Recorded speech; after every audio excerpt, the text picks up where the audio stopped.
E eu gostaria então de falar hoje como pastor da Comunidade Batista do Caminho, uma pequena comunidade, uma semente de resistência dentro do cristianismo, um cristianismo que em sua grande maioria é fundamentalista, é amigo de ditaduras e amigo dos fascismos e dos neonazismos da vida. Eu quero começar com uma retrospectiva que começa em 1963, 4 meses antes do golpe militar. O pastor Enéas Tonguini, da Igreja Batista, um dos líderes da Igreja Batista no Brasil, de Perdizes, São Paulo, convoca os evangélicos para um dia nacional de oração e jejum, para que Deus evite que o Brasil se torne comunista. Em 1964, com o golpe militar, assume a presidência o Marechal Humberto Alencar de Castelo Branco. Em 64, ainda em abril, logo após o golpe, o pastor Tonguini convoca novamente os evangélicos para um dia nacional de oração e jejum em agradecimento ao golpe. Parece que a gente vê a história se repetindo como tragédia. Os malafaias da vida convocando a nação para livrar o Brasil do comunismo. Em maio, a SEB demite a liderança jovem da entidade que fazia aproximação entre protestantes, sociedade, cultura e política no Brasil.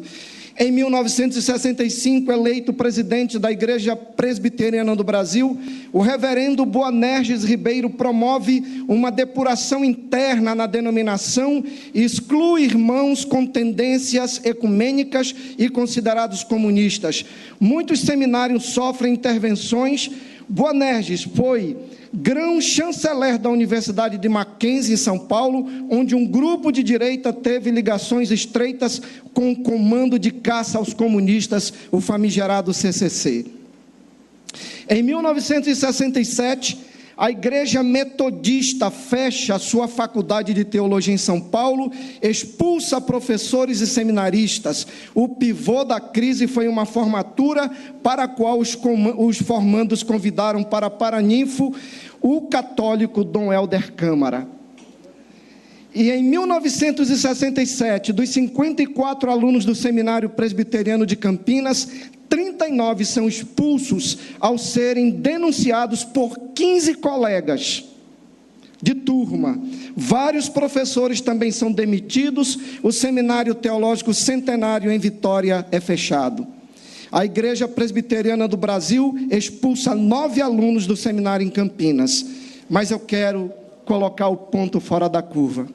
Eu quero colocar a semente da revolução que nasce numa fé engajada e na leitura da Bíblia a serviço da vida. Quero voltar um pouquinho. Em 62, a Conferência do Nordeste, promovido pelo SEB, no Recife, teve como lema: Cristo e o processo revolucionário brasileiro, um marco na tentativa de despertar os cristãos para uma cidadania responsável. Foi a primeira vez na história do Brasil que protestantes e católicos se sentaram em torno de uma mesa para um diálogo com marxistas. Discursaram ali, entre outros, Celso Furtado.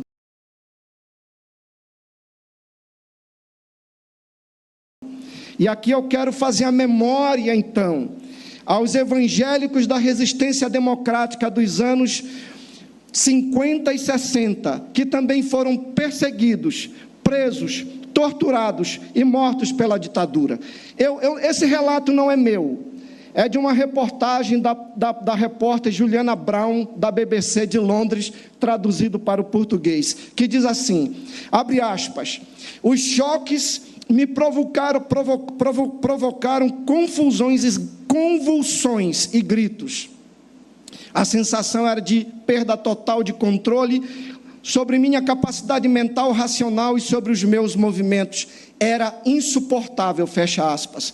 Foi assim que Anivaldo Padilha, pai do atual ministro de Relações Institucionais da Presidência da República, o nosso Padilha, dá o seu testemunho do sofrimento nos porões da tortura da ditadura militar.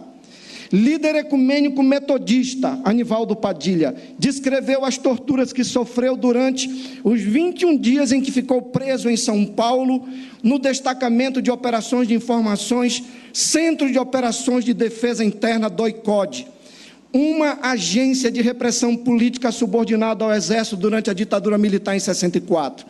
Fez parte desde a sua juventude da Ação Popular, uma organização criada por militantes da juventude católica que se expandiu para um caráter não convencional e defendia o conceito-chave de socialismo como humanismo. Portanto, muitos outros evangélicos foram perseguidos, presos e torturados e exilados. Além das suspeitas de infiltração comunista, ele entrou na mira do regime por auxiliar na proteção, Anivaldo, de perseguidos políticos que buscavam o exílio e informar ele, Anivaldo, as redes ecumênicas internacionais, denunciando a ditadura sobre o que acontecia nas prisões da ditadura brasileira. Abre aspas de novo. Forçaram-me a tirar minha roupa, me colocaram na cadeira de dragão, uma cadeira revestida com folhas de metal, conectadas por um fio a um rádio militar de campanha. Contou Padilha sobre as torturas que sofreu na prisão em depoimento realizado na Procuradoria da República e Conselho Mundial de Igreja em 2011. Fui colocado nu no assento com minhas mãos e pés amarradas. Exigiram que eu desse todas as informações que eu possuía. A cada negativa, o torturador girava a manivela do telefone para aumentar a intensidade dos choques. Padilha foi solto e se exilou no Paraguai, Suíça e depois Estados Unidos, tendo retornado ao Brasil somente após a lei de anistia em 1979. Por seu tempo, só conheceu o filho Alexandre aos 8 anos, quando Alexandre Padilha tinha 8 anos. Boa parte das lideranças evangélicas se alinharam ao governo de exceção depois da tomada do poder dos anos 60. Muitos denunciados foram denunciados ao regime pelos próprios líderes das igrejas e denominações a que pertenciam e foram acusados de subversão, forçados ao exílio, torturados e em alguns casos ficaram desaparecidos. Além de perseguidos pelo regime, sofreram processos eclesiásticos e foram excluídos das suas igrejas. Concílios inteiros e unidades administrativas locais também foram dissolvidas.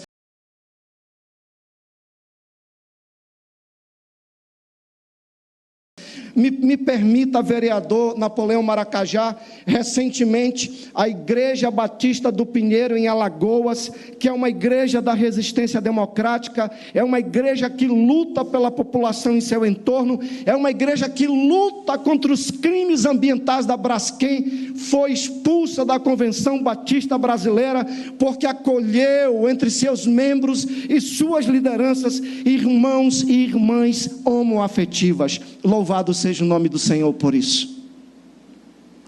O meu testemunho é para dizer a vocês que em todos os lugares, em todos os movimentos, em todas as fileiras, professor Luciano, existe a resistência e a fé engajada.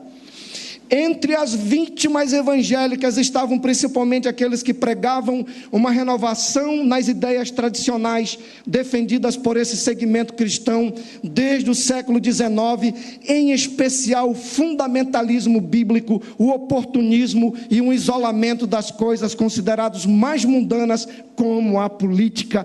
Eles também negavam a política, a ciência e a convivência solidária na sociedade. Em vez disso, essas lideranças pregavam a responsabilidade das igrejas diante das mudanças políticas e luta por justiça social. O núcleo da resistência cristã, professor Luciano, estava junto com aqueles e aquelas que estavam ali lutando contra a ditadura. 2 anos após a tomada do poder pelos militares, a Igreja Presbiteriana do Brasil, vou terminar, não demorou muito para que essas lideranças entrasse em conflito direto com os pastores e membros da comunidade que defendiam ideias opostas àquelas pregadas pelo regime militar. Deixa eu ir direto para cá para citar alguns nomes. O sangue de irmãos, companheiros evangélicos, companheiras evangélicas também foi derramado pelo regime autoritário da ditadura civil-militar de 64. E nesta sessão solene faço memória desses filhos e filhas do Brasil, que não podem ser esquecidos, além de Anivaldo Padilha. Eu cito aqui Zuínglio Dias, pastor da Igreja Presbiteriana do Brasil, também foi preso no doicode do Rio de Janeiro, onde sofreu tortura psicológica. Há relatos de registros de muitos outros religiosos evangélicos vítimas do regime, inclusive de mulheres que tinham relação próxima com a igreja. Zenaide Machado de Oliveira, jovem da Igreja Presbiteriana, foi presa por 3 anos e torturada ininterruptamente por 60 dias. Ana Maria Ramos Estevão, líder de jovens da Igreja Metodista, chegou a ser integrante da Aliança de Libertação Nacional, foi presa 3 vezes e torturada durante 15 dias.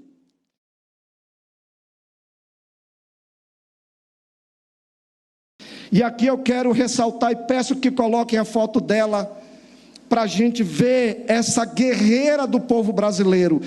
Helene Guarabira, também da Igreja Metodista, foi presa, torturada e seu corpo nunca mais foi encontrado. Está entre nossos irmãos e irmãs desaparecidos da resistência. Eu termino dizendo o seguinte: o escritor Rubem Alves, que era pastor, Rubem Alves foi pastor da Igreja Presbiteriana, pastor da Igreja Presbiteriana do Brasil, também foi acusado junto com outros membros de pecados como comunismo e desprezo pela doutrina protestante nos tribunais da igreja. E o pastor presbiteriano Leonido Silveira Campos foi preso em 1969, aos 21 anos, quando era seminarista da igreja.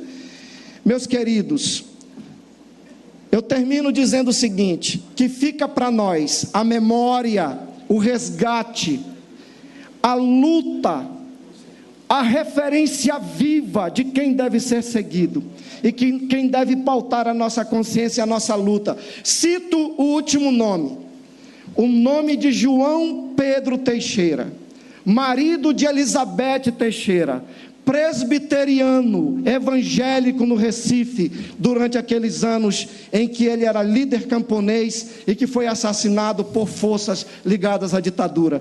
Então, como pastor evangélico, como seguidor de um homem que para mim é a encarnação de Deus no mundo, que foi torturado, crucificado, condenado pelos religiosos do templo e pelo império, eu digo: viva a democracia, viva a luta por dias melhores, viva a humanidade regenerada em Cristo, que prima por um lugar na terra para todo mundo. Novo céu e nova terra se constrói aqui. Viva o povo brasileiro, viva a democracia.